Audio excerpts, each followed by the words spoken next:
Révérend Jean Bosco, papa, je dois vous dire que nos boîtes de messagerie risquent d'exploser.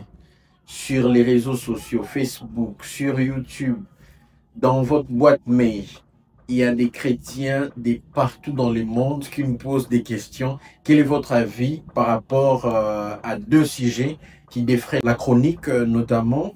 Il y a les remariages du pasteur Marcelo. Est-ce que vraiment il n'aurait pas dû attendre? Est-ce que c'est d'une bonne moralité? Les pasteurs a bien agi? Les gens aimeraient au fait avoir votre impression par rapport à ces contextes. Et en deuxième lieu, il y a la polémique sur les prophètes Joël Francis qui dit que dans le Nouveau Testament, il n'est nulle part dit, il n'y a aucun passage qui dit que Dieu demande qu'on l'aime.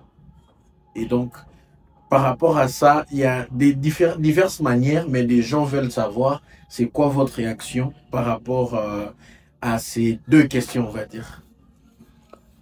Je tiens d'abord à rendre grâce au Seigneur parce que sans avoir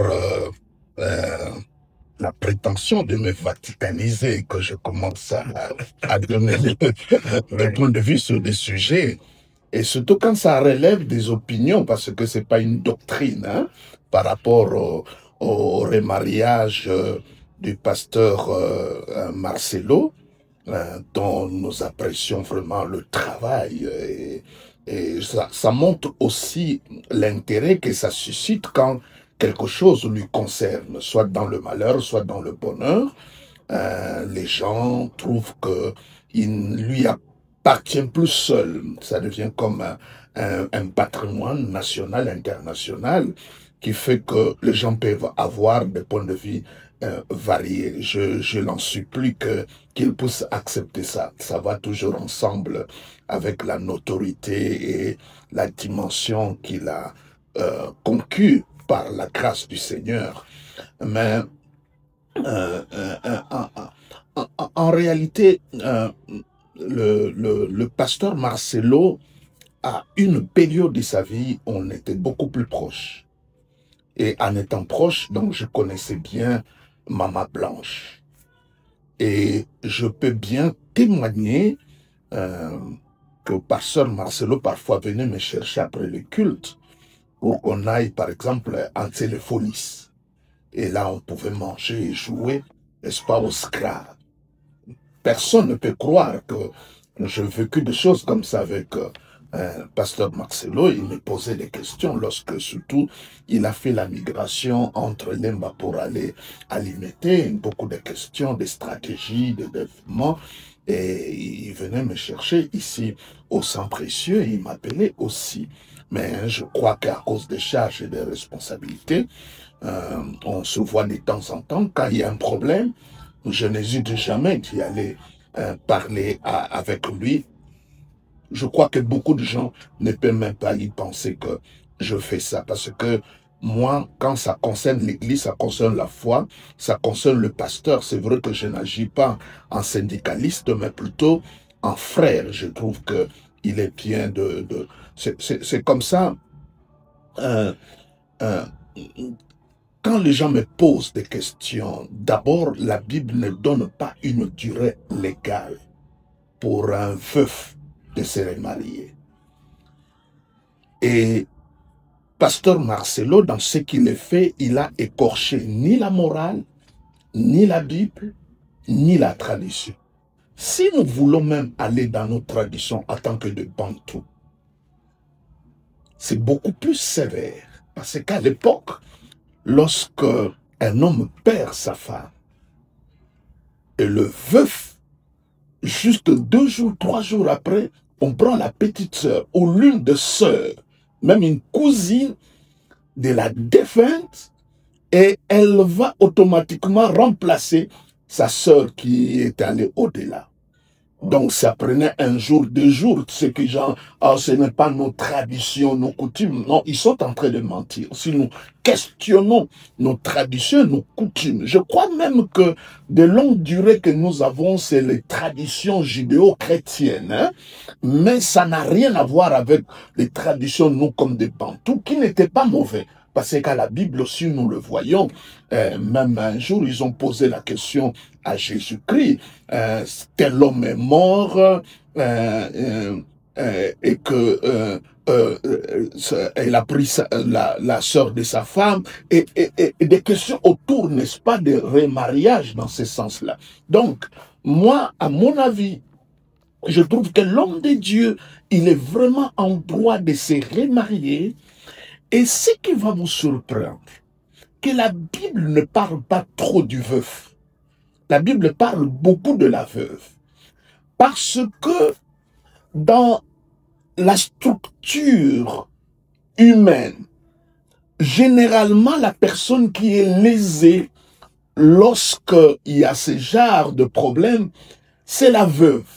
Ça veut dire, si c'est l'homme qui est parti avant, souvent la veuve, elle en souffre beaucoup. C'est comme ça la Bible même parle dans le rôle, n'est-ce pas, de l'Église pour le soutien. Parce que quand tu regardes dans la Bible, s'il y a 3 personnes qui sont traitées d'une manière particulière, il y a le sacrificateur, il y avait l'étranger et il y avait aussi la veuve. La veuve est toujours attachée à l'orphelin.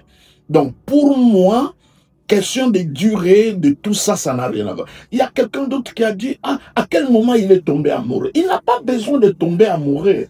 Il y a l'amour. Parce que si nous posons cette question-là, est-ce que quand la Bible dit à la femme de se soumettre, et on dit à l'homme d'aimer sa femme, est-ce qu'on a dit à la femme de ne pas aimer son mari? Non, ça répond à un besoin. Le besoin de l'homme vis-à-vis de la femme, c'est une femme qui est soumise, le besoin de la femme vis-à-vis de son mari qui soit aimé. C'est une question de besoin d'abord, et aussi une question de naturellement déjà de problème. La femme a des problèmes pour se soumettre. C'est comme ça, Dieu qui connaît de quelle matière il a créé la femme, il dit, tu dois être soumis. Et Dieu qui connaît que l'homme papillonne aussi, il dit, tu dois aimer une seule femme. Donc, c'est une grande fête pour nous tous, de voir ce frère qui a pleuré, qui a souffert. Il pouvait même partir, parce que ceux qu'ils ont fréquentés savent comment. Un jour, je veux voir pasteur Marcelo, il me dit, mais papa, j'étais surpris, ma femme m'a apporté une offrande. Je ne donne pas le chiffre. Je dis, mais c'est des rares. C'était même difficile de l'entendre.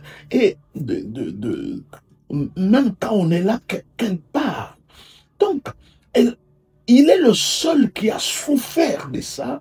Et il est le seul qui sait, à ces moments précis, si je reste comme ça, j'aimerais bien voir Marcelo se remarier, que d'avoir un Marcelo dans des choses comprimantes. J'aimerais bien avoir Marcelo se remarier qu'un Marcelo qui est délabré. J'aimerais bien voir un Marcelo debout continuer à prêcher l'évangile, qu'un Marcelo qui devient la risée de tout le monde. J'aimerais bien avoir Marcelo qui continue à prêcher ce qu'il prêche, que de le voir sur un lit d'hôpital, parce que les gens ne peuvent pas se rendre compte. Vous savez, tout le monde était parti après toutes ces grandes cérémonies, mais c'est lui qui a... Non. Et quand j'ai questionné le pasteur Louvois, qui lui est proche, il connaît Esther. Et le témoignage que le pasteur Louvois me rend, je dis, mais quel choix judicieux! Si on te décrit la prétendante là, tu dis, mais ça pouvait être elle. Moi, je suis émerveillé de voir. J'ai dit, ah, parce que Marcelo est plein de grâce, vraiment, parce que là, tel qu'on m'est décrit quand je la carte de visite d'Esther Isha, j'ai dit, mais non, c'est extraordinaire.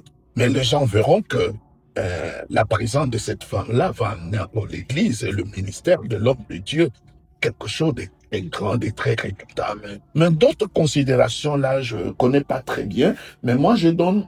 Ce n'est qu'une opinion, parce que là où la Bible s'était, nous ne devons pas parler. Là où Dieu n'a pas donné mordicus, clairement une ligne. Nous devons voir ce qui est bien, ce qui est bienséant. Vous savez, un jour, Jésus, Jean-Baptiste veut le baptiser. Alors,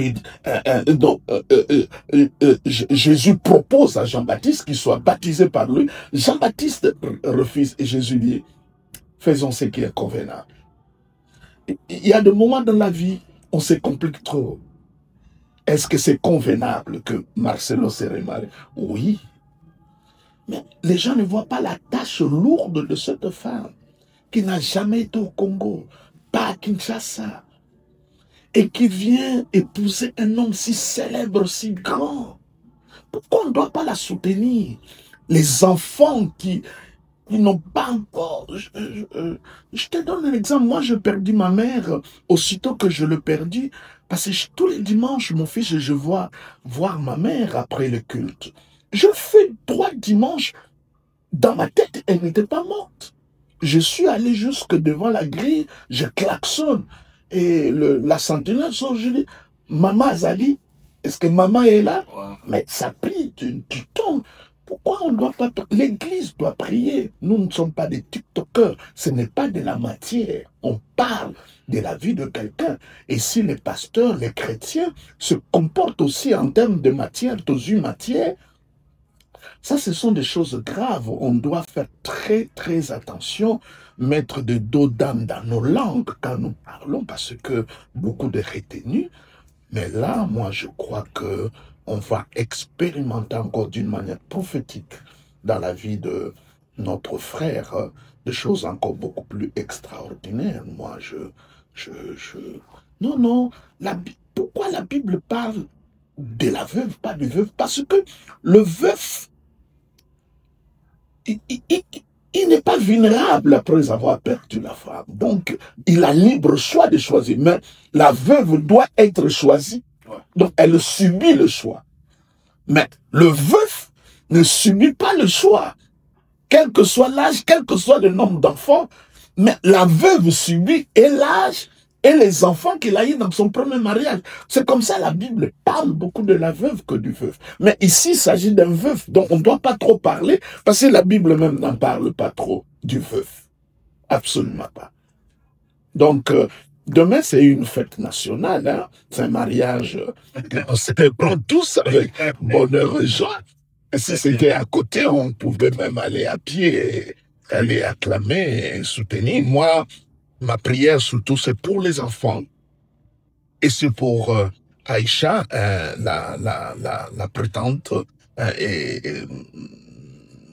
nous, comme des pères, qu'elle s'assure de notre soutien et de notre bénédiction. Un petit mot au pasteur Marcelo. Ah, Marcelo. La dernière fois qu'on s'est écrit, parlé, c'était lorsqu'on était au Palais du Peuple et qu'il a prêché. Après, il y avait levé de bouclier. Alors, et il m'a écrit à Lingala, il dit, Satan a télémi makasi. Alors moi, je l'ai écrit, dit, ah, mosala na yo, kubenga manayo, ezali pasi. Nzambe asonga yo, alomino, oui, papa. Nzambe asonga, bobonde la ponanga. Et j'ai gardé cette image, je crois que encore plus aujourd'hui, il a besoin de nos prières, parce que je ne pense pas que sa guérison, elle a été complète par rapport à la perte de sa femme. Et celle qui vient là, c'est beaucoup de défis. À la fois, il doit penser de plaie de son mari, des enfants qu'il a trouvés, d'une église, et tout ça. Mais nous serons là, nous serons là, je crois, avec bonheur et amour pour le soutenir.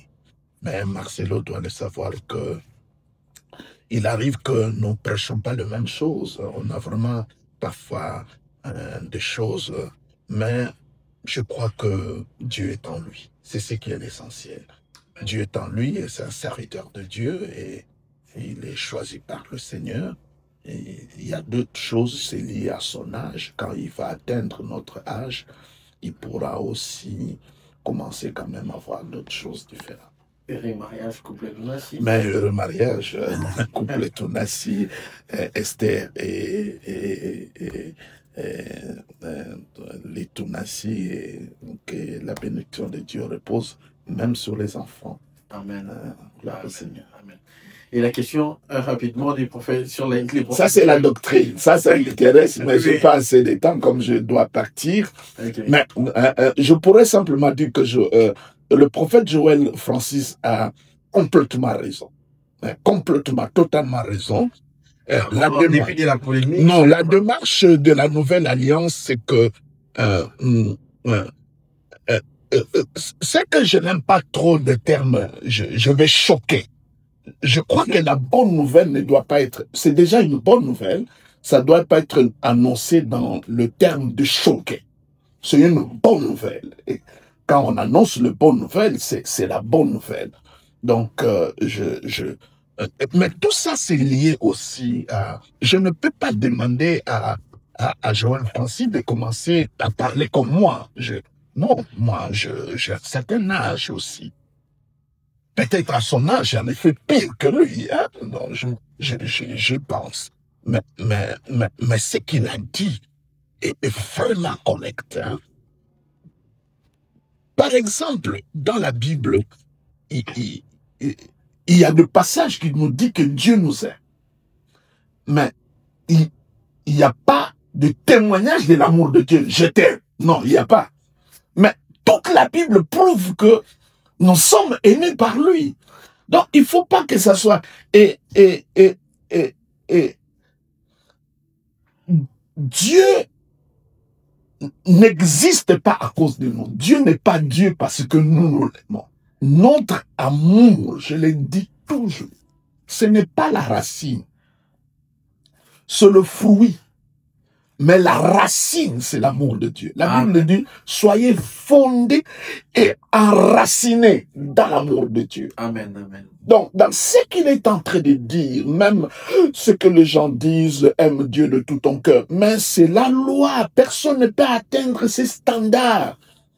La loi est là pour nous fermer la bouche. La loi condamne. La loi est venue pour nous montrer que par nous-mêmes, nous ne pouvons pas. Qui peut répondre aux besoins de l'amour de Dieu comme Christ l'a répondu? Qui peut avoir cette prétention? Personne. Personne. Et notre amour, c'est une réponse, c'est un fruit. La Bible dit l'amour de Dieu consiste, il nous a aimés, le premier. Et je commençais à dire ces choses-là depuis très longtemps. Mais je crois que moi, je trouve que le prophète Joël, il est génie. Hein. Moi, j'aime bien suivre le prophète Joël. Franchement, je trouve l'intelligence, la dextérité, et il est sûr dans ce qu'il dit. Et là, quand il a dit, j'ai dit, ça y est, ça, c'est la bonne nouvelle, c'est réel. Mais c'est juste un clou qu'il a mis sur le cercueil de la religion. Ça pouvait avoir ce genre de bouclier, de retentissement. Mais je dis au prophète Joël, tu as tellement raison. Il faut même pas en se rougir. Non, il a complètement... Mais disons d'abord, avant que nous existons, Dieu est Dieu. Parce que... Non, Dieu, dans sa nature, il suffit de lui-même. Donc, mais nous l'aimons parce qu'il nous a aimé le premier. Et Dieu sait de quoi nous sommes faits. Il ne peut pas nous exiger un amour à ce standard-là. On ne peut pas. Même quand on dit David, l'homme, c'est le père de Dieu, il faut le comprendre dans le contexte qu'on est en train de le dire. Le problème de l'Église aujourd'hui, qu'on se trompe d'audience. On fait vraiment le mélange de perso et ça crée beaucoup de problèmes. Entre-temps, la Bible, c'est un livre de beaucoup de divisions. Il y a des messages qui sont adressés aux enfants, aux serviteurs, aux juifs, aux gentils, n'est-ce pas, aux hommes riches, aux pauvres, aux femmes. Il y a toutes ces divisions. L'Ancien Testament, aux juifs, la Nouvelle Alliance. Maintenant, on mélange, c'est ça qui crée le problème. Donc, on prend un verset qui ne concerne pas ceux de la Nouvelle Alliance, on va nous imposer ça. Mais c'est ce qu'ils ont dit. Mais comment nous allons nous imposer les gens des choses que nous-mêmes, nous n'avons pas pu porter? Donc, les prophètes Joël, les débats est clos. Les prophètes Joël Francis a raison. À moins en déplaise, nous qui croyons à ça, nous qui croyons à ça. Oui, nous qui croyons à ça, je dis, mais non. Mais si déjà ce qu'il dit là commence à les créer de problèmes. Et si nous, parce que même moi là, aujourd'hui, je prêche la grâce, je mets beaucoup de l'eau dans mon vin. Et il y a des choses, si nous commençons à dire, beaucoup des églises vont fermer. Ça n'a rien à voir avec la nouvelle alliance. Complètement, mon fils. Ça n'a rien à voir. Et je suis en train de faire la relecture de la Bible et la doctrine qu'on m'a fait avaler, il faut que j'arrive à ruminer. Ruminer, c'est de vomir pour manger encore.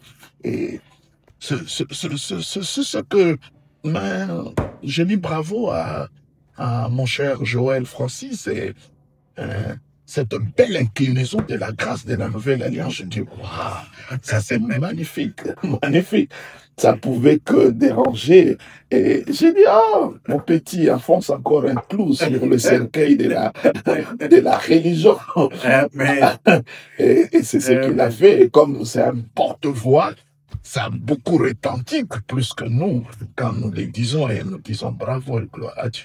Merci, papa. Mais c'est un plaisir toujours de parler de ces questions d'opinion et de ces questions de doctrine. Mais je crois qu'on va revenir encore avec la question autour de ce que le prophète Joël a dit, avec des textes en appui, pour soutenir la thèse. Et malheureusement, il y a des gens qui s'arrogent le droit. Quand c'est comme ça, poser la question, appelle. Pourquoi tu as dit ça? Mais pourquoi aller porter l'anathème sur lui? Ce n'est pas... La plupart des gens aujourd'hui, quand tu parles, tu peux même questionner leur éducation et leur... comment on peut mal élever comme ça? Mais appelle-le, posez la question. Mais pourquoi tu as dit ça? Et il va te répondre. Mais commencer vraiment à dire des choses à bracatabrant, sens dessus, qui n'ont rien à voir. Moi, je regrette cette église-là qui se comporte comme ceux de cœur. C'est leur métier, hein. C'est la matière, mais nous, c'est pas ça. Nous, c'est l'évangile, c'est la bonne nouvelle. Bravo Joël, il faut aller de l'avant. Mais ça, c'est très bien. Donc, vous avez Marcelo, vous avez Joël. Et on est en train de parler de nos deux joyaux, hein, est-ce que j'ai le droit de les appeler nos enfants, si ils peuvent me permettre, nos deux enfants qui font notre fierté aujourd'hui dans l'international. En tout cas, c'est les chrétiens dans le monde qui vous suivent, qui seront édifiés par vos réponses. Tout le monde est demandé comment agir là. J'espère bien. Merci, papa. Quoique je ne me vaticanise pas, je ne pense pas avoir une position comme au Vatican pour donner... Amen, amen, amen, papa. Merci. Merci.